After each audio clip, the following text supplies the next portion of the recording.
오늘 하나님께서 우리에게 주시는 말씀은 창세기 35장 1절에서 15절까지의 말씀입니다.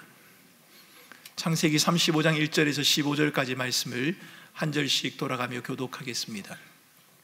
1절을 제가 먼저 읽습니다.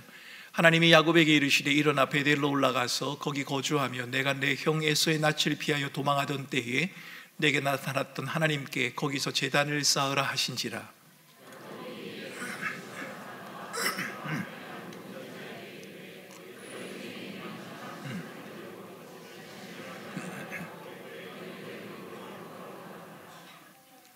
우리가 일어나 베델로 올라가자 내 환난 날에 내게 응답하시며 내가 가는 길에서 나와 함께 하신 하나님께 내가 거기서 제단을 쌓으려 하노라 하매.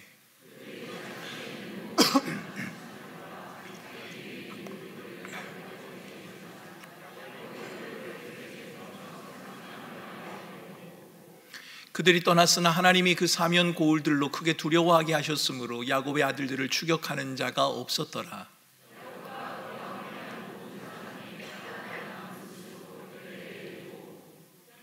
그가 거기서 제단을 쌓고 그곳을 엘베델이라 불렀으니 이는 그의 형의 낯을 피할 때에 하나님이 거기서 그에게 나타나셨음이더라.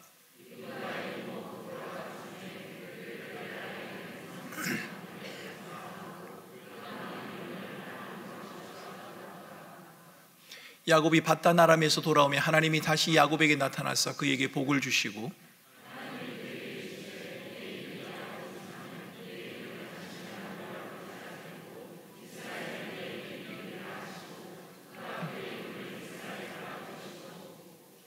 하나님이 그에게 이르시되 나는 전능한 하나님이라 생육하며 번성하라. 한 백성과 백성들의 총회가 내게서 나오고 왕들이 내 허리에서 나오리라.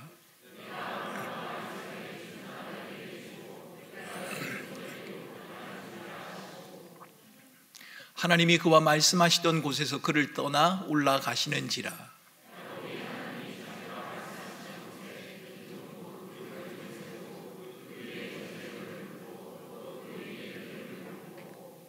같이 읽겠습니다.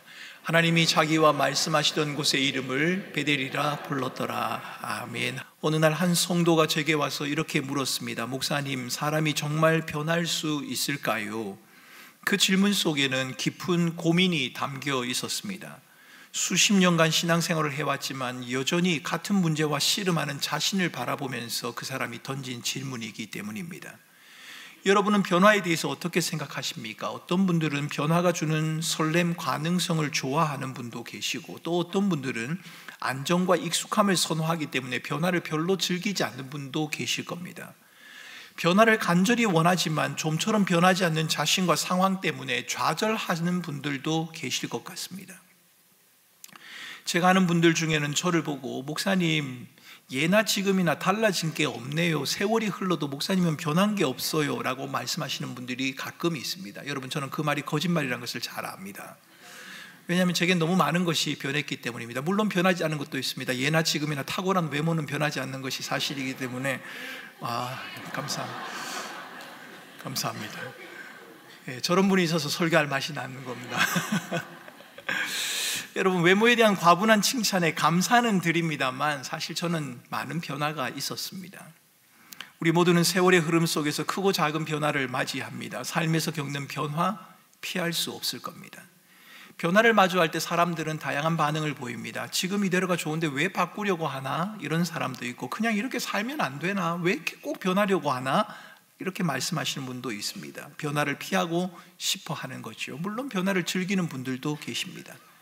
변화는 종종 알지 못하는 미래에 대한 두려움을 가져오기도 하고 불안감이나 실패에 대한 걱정을 동반하기 때문에 변화를 주저하거나 변화를 싫어하는 경우가 있습니다. 우리는 변화에 대한 이런 질문을 던져볼 필요가 있습니다. 신앙인으로서 우리는 변화를 어떻게 이해해야 합니까? 하나님은 우리의 변화에 대해서 어떤 계획을 가지고 계십니까? 오늘 본문 창세기 35장은 야곱의 삶에 찾아온 중대한 변화의 순간을 기록하고 있습니다.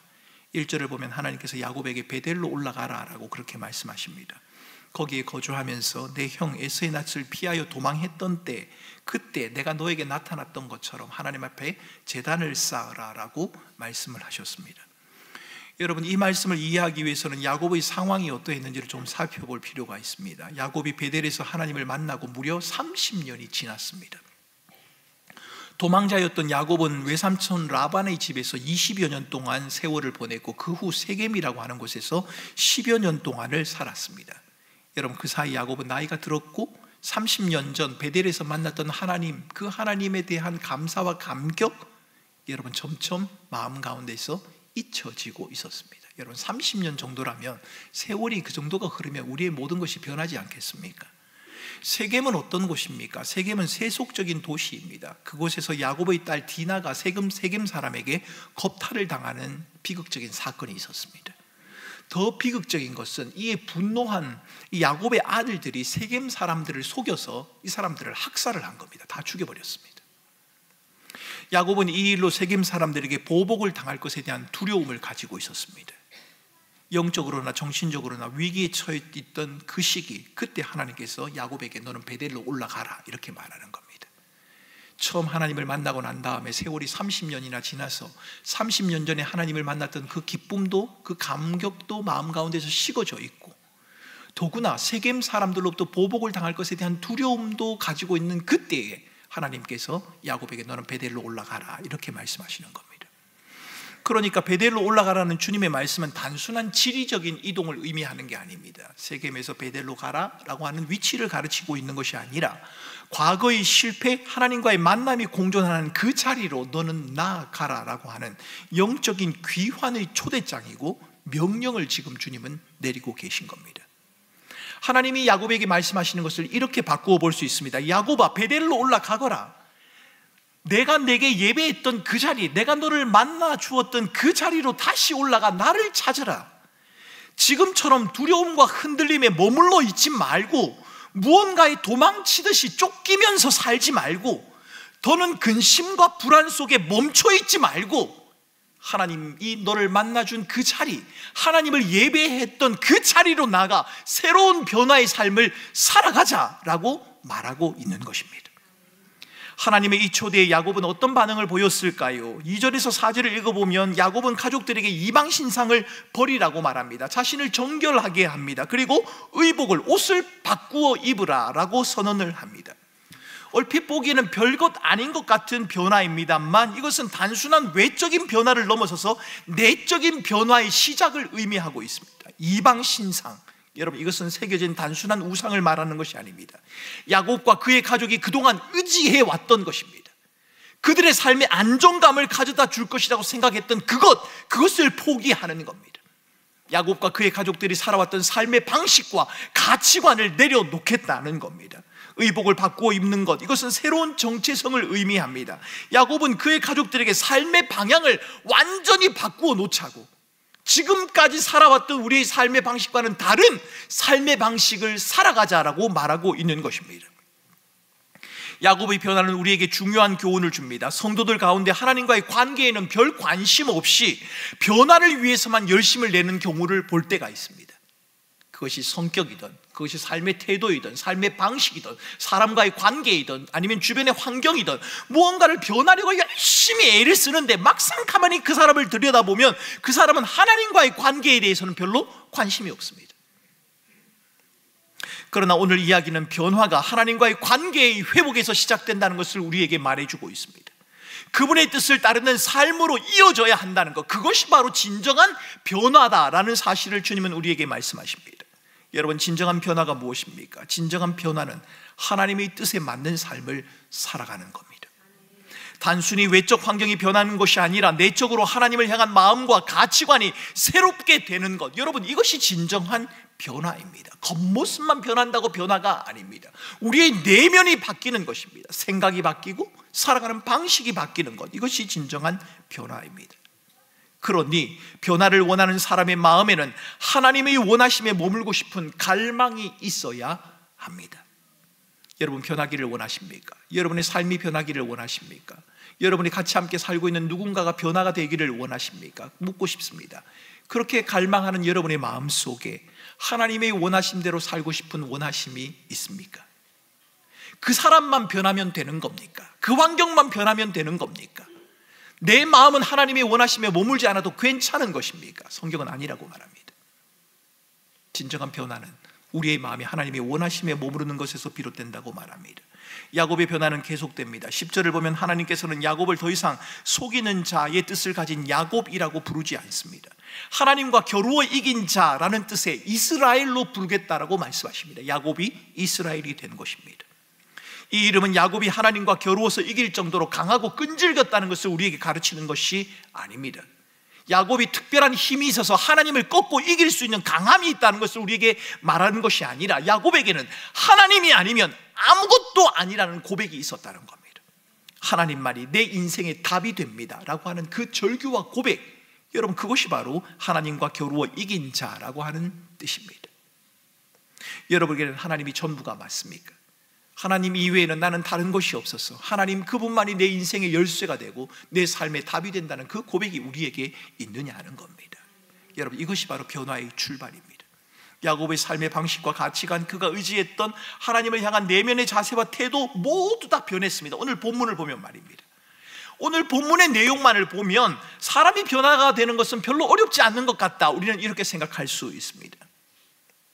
그런데 여기에는 우리가 현실적인 질문을 직면하게 됩니다. 야곱의 이름은 이스라엘로 바뀌었지만 그의 삶이 즉시 완벽하게 변화된 것은 아니었기 때문입니다. 창세기를 계속 읽어가면 후반부에 여전히 자녀들을 편애하고 두려움에 사로잡히는 야곱의 모습이 등장합니다. 예전과 다를 바 없는 야곱의 모습이 나타나고 있다는 겁니다. 변한 것 같은데 변하지가 않습니다.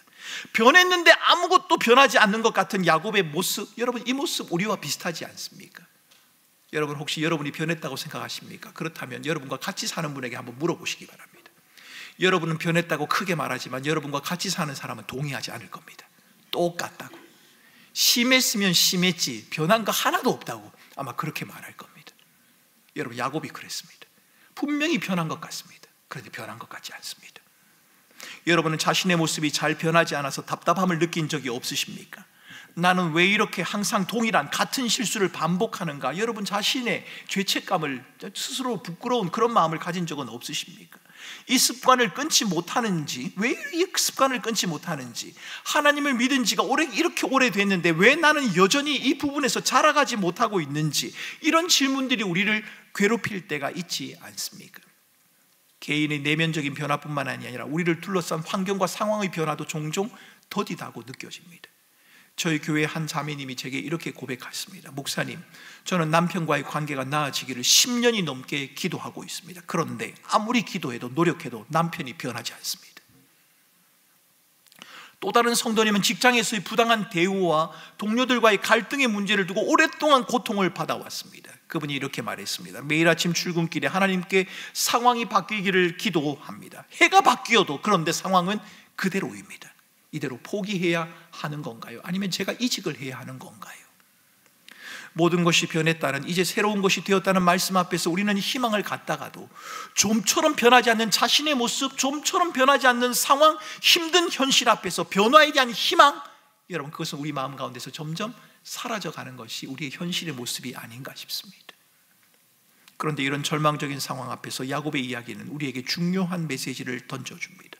변화는 사건이 아니라 과정이라고 하는 것, 그리고 변화는 단번에 이루어지는 것이 아니라, 단번에 이루어지는 것이 아니지만 하나님은 여전히 그 변화의 과정 속에서 우리와 함께 하신다는 것, 여러분, 주님은 지금 우리에게 그것을 말씀하고 계신 겁니다.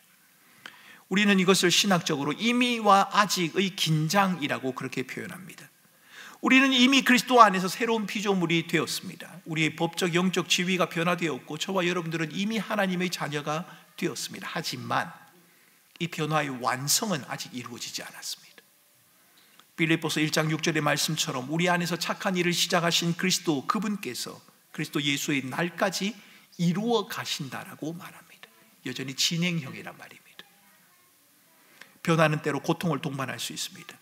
변화의 과정에서 우리 안의 죄와 약점들이 드러날 수도 있고 이것을 극복하는 과정이 쉽지 않을 수도 있습니다. 하지만 이 고통스러운 과정 속에서도 하나님은 우리에게 필요한 은혜를 주시고 우리가 성장할 수 있도록, 살아갈 수 있도록 도우신다고 성경은 말하고 있습니다. 여러분, 혹 여러분 가운데 상황과 환경이 바뀌지 않기 때문에 하나님이 나를 떠났다고 생각하는 분이 계신다면 여러분 그 생각을 고치셔야 합니다. 상황과 환경이 바뀌지 않아도 내가 바뀌기를 원하는 내 자신의 모습이 그 변하지 가는 것이 더디다고 할지라도 그 과정 속에 여전히 하나님이 함께 하십니다. 그리고 그 과정을 통해 우리를 그리스도의 온전한 형상으로 빚어가고 계십니다. 우리는 그리스도 예수로 말미암아 우리에게 이미 주어진 변화를 확신하는 것과 함께 장차 누리게 될 온전한 변화를 바라보는 긴장 속에서 매일 생활을 합니다. 하나님이 우리를 변화시키셨다. 그리고 하나님이 이 변화 속에서 날마다 우리를 변화시켜 가신다라고 하는 이것, 이미 변화를 시키셨고 지금도 변화를 시켜 가신다고 하는 이 긴장 속에서 우리는 매일을 살아간단 말입니다. 하나님의 자녀요 백성으로서의 변화는 이미 주어졌지만 그 완성은 아직 이루어지지 않았기 때문에 믿음으로 끝까지 인내하며 이 변화의 길을 걸어가는 것입니다. 씨를 뿌리고 열매를 기다리는 농부의 모습과도 같다, 그렇게 말해볼 수 있을까요? 변화는 예수님의 본을 따르는 것이어야 합니다. 예수님을 따라가야 하는 것, 여러분 그것이 바로 변화입니다. 예수님은 우리에게 온전한 인간의 모습을 보여주셨고 우리는 그분을 본받아 살아가도록 부르심을 받았습니다. 히브리서 12장 2절에서 말하는 것처럼 믿음의 주여 온전케 하시는 예수 그리스도 그분을 바라보라. 우리의 변화는 예수님을 바라보는 것, 그분의 성품과 사랑을 닮아가는 것, 그분이 행하신 것에 인도하심을 따라 살아가는 것, 여러분 그것을 통해 이루어진다는 말입니다. 변화를 위해 결심도 필요하죠. 노력도 필요하지요. 그러나 가장 우리에게 있어야 할 것은 우리의 믿음의 주여 온전케 하시는 예수 그리스도 그분을 바라보는 것이어야 합니다. 베드로의 삶을 생각해 보십시오. 예수님의 부활 후 성령을 받은 베드로 얼마나 담대하게 복음을 전합니까? 변화되었습니다. 그런데 그런 베드로가 갈라디아서에서는 여전히 유대인과 이방인 사이에서 갈등을 하면서 바울로부터 책망을 듣습니다. 변화되었는데, 온전한 사도가 되었는데도 말입니다. 변화의 여정은 계속되었고 그 과정에서 갈등과 실패도 있었습니다. 여러분 다시 한번 말씀드립니다. 진정한 변화는 한두 번의 사건이나 이룸이 아니라 계속되는 과정에서 비롯되는 것입니다. 그 과정에서 우리는 하나님과의 깊은 관계를 통해 이루어지는 내적인 변화에 마음을 기울여야 합니다. 눈에 보이는 것에 대한 변화 중요합니다. 그러나 성경은 눈에 보이는 변화보다 더 중요한 변화가 있으니 그것이 바로 우리의 마음의 변화라고 그렇게 이야기합니다. 여러분 나라가 많이 혼란스럽습니다. 백성들의 의견이 나누어져 있습니다. 각자가 변화가기를 원하는 기대치가 다를 수 있습니다. 그런데 중요한 것이 있습니다. 여러분의 외형적인 변화에 대한 다름이 있을지라도 중요한 것은 어떤 변화가 주어지든 간에 사람의 내면이 바뀌지 않으면 똑같을 거라는 겁니다. 그래서 우리는 지도자들을 위해, 정치하는 분들을 위해, 고위공직자들을 위해 그들의 마음 가운데 하나님의 나라가 임하고 특별히 하나님을 믿는 성도들이라면 하나님의 거룩한 뜻과 선하신 인도하심을 따라 살아가도록 우리는 기도해야 하는 겁니다. 눈에 보이는 변화가 여러분의 기대처럼 이루어지지 않을 수도 있을 겁니다. 그런데 너무 실망하지 마시기 바랍니다. 아니 여러분이 원함대로 이루어졌다고 너무 기뻐하지도 마시기 바랍니다. 여러분 성도가 기뻐할 것은 하나님의 절대적인 주권과 통치가 우리의 마음 가운데 임하여서 그 마음 가운데 하나님의 나라가 이루어지는 것, 그것으로 인해서 우리가 기뻐해야 하는 겁니다. 외면적인 변화가 여러분의 원함대로 이루어졌다고 해서 너무 기뻐하지도 말고, 여러분의 원함과 달리 변화가 더디다고 해서 너무 낙심하지도 말기 바랍니다. 그 가운데서 우리 주님께서는 여전히 일하고 계시기 때문에 그 주님이 우리 마음 가운데, 모든 백성들의 마음 가운데 하나님의 나라와 하나님의 통치를 드러내시길 위해 우리는 기도해야 하는 겁니다. 진정한 변화는 한두 번의 사건이나 이름이 아니라 계속되는 과정이라고 하는 말, 이 과정 가운데서 우리는 하나님과 더 깊은 관계를 이루어 가야 한다는 사실 여러분 잊지 마시기 바랍니다. 영적인 변화는 외적인 성취나 상황보다 더 중요하고 우리의 가치관, 삶의 방향, 마음의 자세가 하나님 중심으로 변화될 때에만 여러분 우리는 진정한 성장을 경험할 수 있는 겁니다. 여러분 나 같은 죄인 살리신 주은혜 놀라워 어메이징 그레이스라는 찬송을 지은 존 뉴턴의 이야기를 아십니까? 그는 노예 무역상이었습니다. 하나님을 만나고 그의 삶은 완전히 변화가 되었습니다. 그러나 그 변화는 하루아침에 이루어진 게 아닙니다. 우리는 이 존 뉴턴의 극적인 변화에만 관심을 가집니다. 그런데 여러분 그가 이 노래를 지을 때까지는 나 같은 죄인 살리신 주은의 놀라와 잃었던 생명 찾았고 광명을 얻었네 라고 하는 Amazing Grace라고 하는 그 찬송을 지을 때까지는 수많은 시간이 걸렸다는 것을 여러분 아셔야 합니다. 그는 오랜 시간에 걸쳐 회개하고 헌신하며 변화의 과정을 거쳤습니다. 이 찬송가는 단순히 구원의 순간, 그 한순간을 노래한 찬송가가 아니라 평생에 걸친 변화의 여정, 변화의 과정을 노래한 것입니다. 존 뉴턴은 말년에 이렇게 고백했습니다. 내 기억력은 많이 쇠퇴지만 두 가지는 분명히 기억합니다. 하나는 내가 큰 죄인이라는 것이고, 다른 하나는 그리스도가 위대한 구원자라는 것입니다. 여러분, 이것을 잊지 마시기 바랍니다. 우리가 기대하는 변화의 모습이 어떠하든 간에, 그것이 우리의 원함대로 이루어졌건 그렇지 않건 간에, 여러분, 우리가 잊지 말아야 하는 것은 우리는 하나님 앞에 큰 죄인이라는 것입니다. 그리고 그리스도 그분은 위대한 구원자라는 사실입니다. 사랑하는 성도 여러분, 우리는 모두 변화의 여정 중에 있습니다. 우리의 모습은 여전히 불완전하지만 하나님은 끝까지 우리와 함께 하십니다. 변화는 사건이 아니라 과정입니다.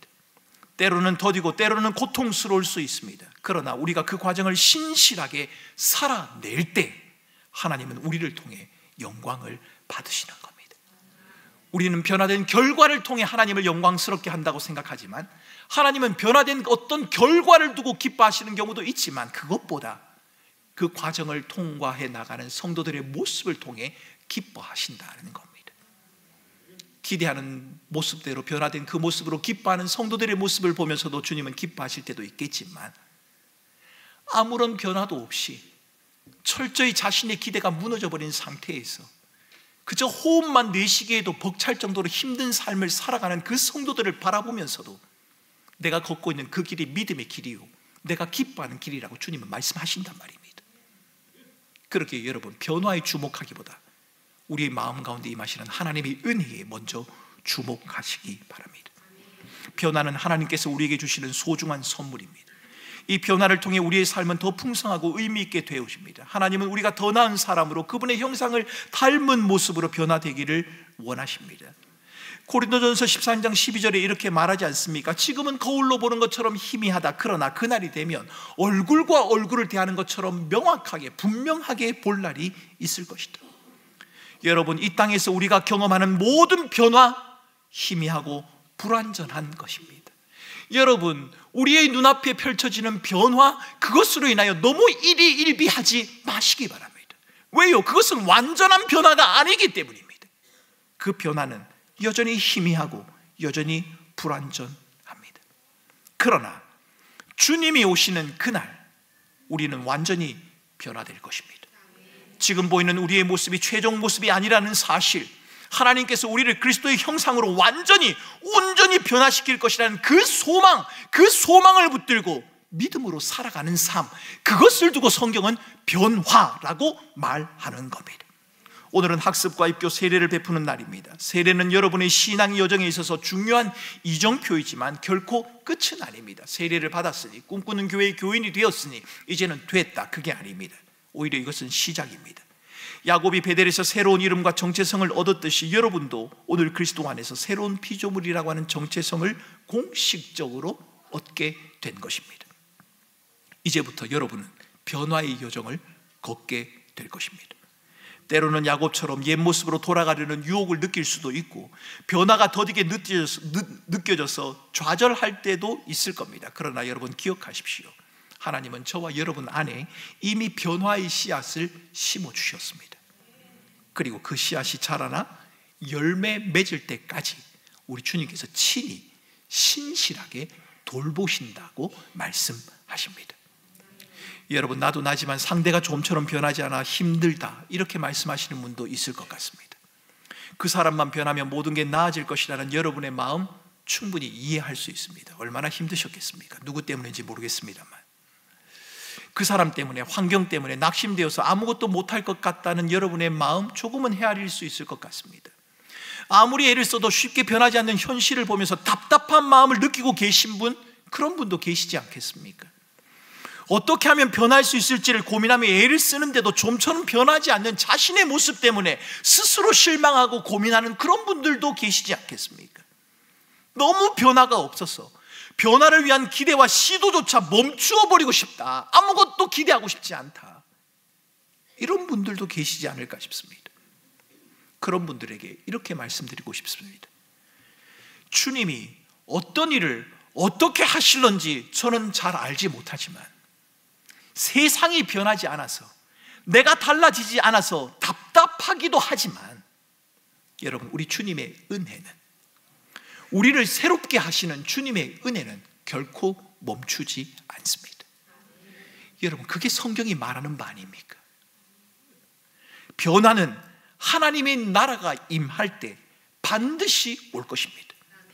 그때까지 믿음으로 우리의 삶을 살아가야 하는 겁니다. 온전한 변화가 주어지는 그날까지 아무렇게나 그냥 그날만 기다리며 대충 살자, 그런 말이 아닙니다. 아니, 오히려 아무것도 변하지 않는 것 같아도, 세상이 변하지 않아도 변화의 주인공 되신 하나님을 신뢰함으로 변화의 삶을 계속해서 살아가야 한다는 겁니다. 우리가 예수 그리스도를 주로 고백하고 그분의 통치와 다스림 안에 머물며 한 걸음 한 걸음 살아간다면, 살아가는 그 삶 자체가 변화라고 제가 여러분에게 말씀드리는 겁니다. 내가 기대하는 만큼 변한 것은 아니어도, 우리가 하나님의 말씀 안에 거하고 하나님의 신실함을 부여잡고 믿음으로 한 걸음 한 걸음 살아가는 그 자체를 주님은 변화다라고 말하고 계십니다. 언젠가 변화가 올 것이라는 하나님의 약속을 붙들고 그의 오심을 기다리면서 이번 한 주간도, 여러분, 다음 한 주간도 주님의 뜻 안에 머물고 싶어하는 그 삶을 살아가셔야 한다는 겁니다. 그래서 여러분, 변화에 대해서 너무 민감하지 마시기 바랍니다. 아니, 오히려 우리가 민감해야 할 것은 변화가 아니라 내 마음이 그리스도의 은혜에 고정되어 있느냐, 그분의 원하심과 그분의 뜻을 따라 살아가려는 그 갈망이 내게 있느냐, 여러분, 우리는 이것을 더 섬세하게 질문하고 따져보아야 하는 겁니다. 극적인 변화가 우리에게 일어난다 할지라도 우리의 마음이 하나님의 은혜에 고정되어 있지 아니하면 그 변화가 우리를 교만하게 만들 것입니다. 여러분이 기대하는 변화가 여러분의 눈앞에 다 펼쳐진다고 할지라도 우리의 삶이 우리의 주권자 되신 하나님의 다스림과 인도하심 안에 머물지 않는다면 30여 년의 생활 동안 하나님을 만난 그 은혜를 잃어버렸던 야곱처럼 우리도 역시 그 하나님의 사랑과 은혜를 잃어버리게 될 거라는 겁니다. 변화에 대한 갈망이 베델로 돌아가라는 하나님의 부르심처럼 매일 하나님께 돌아가는 삶에서 시작되면 좋겠고, 이방 신상을 버리라는 야곱의 외침처럼 하나님 외에 하나님보다 더 신뢰하고 의뢰하는 그 모든 우상을 스스로 내려놓는 모습으로 드러날 수 있으면 좋겠습니다.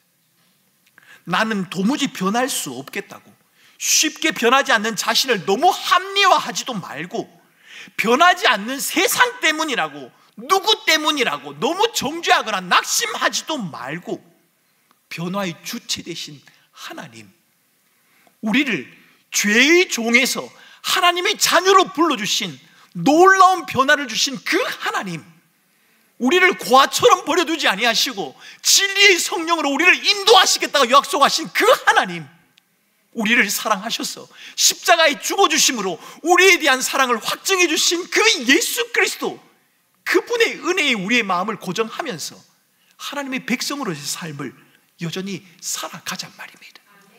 그것이 바로 성도들이 추구해야 하는 변화의 삶입니다. 하나님은 우리가 그러한 삶을 살기를 원하시고, 그러한 삶을 살아가는 저와 여러분을 홀로 버려두지 아니하시고 주님의 능력의 손으로 이끌어 가겠다라고 말씀하십니다. 우리에게 변화를 시작하신 주님, 그분이 오늘도 내일도 이번 한 주간도 우리의 삶을 이끌어 가실 겁니다.